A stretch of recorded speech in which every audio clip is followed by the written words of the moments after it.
संभार नहीं होई रसोई। रील के छोड़ी कोनो काम न होई, हमसे संभार नहीं होई रसोई। पापा जी के दुल्हरे हम छोटी राम, पापा जी के दुल्हरे हम छोटी। अरे हमसे बेलाई न रोटी हो, चलम झाड़ के चोटी।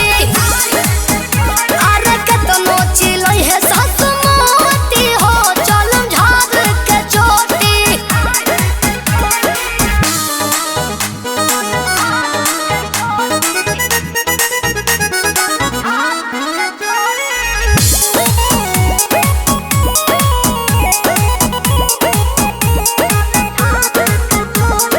डिजिटल जमाना के होई हम बहू, पेन्हब न सारे लोग कहे कुछऊ।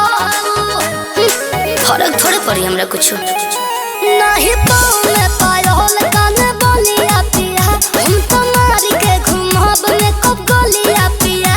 नन्हदो से होई है छोटा छोटी राम, नन्हदो से होई है छोटा छोटी।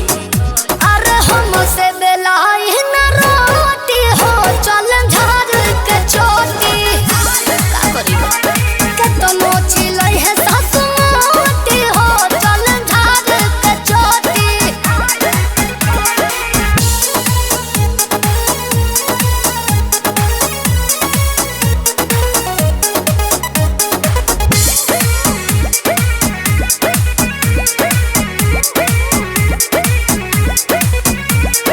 मूर्खन मलाई खात बानी पोसाई, माई सिखौल नइखे हमके डराई।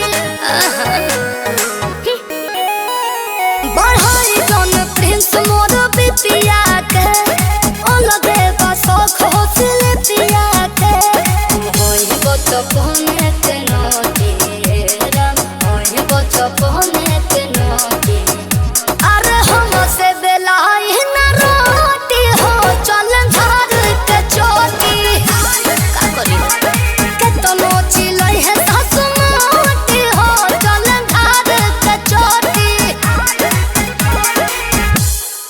पापा जी के दुल्हरी हम छोटी।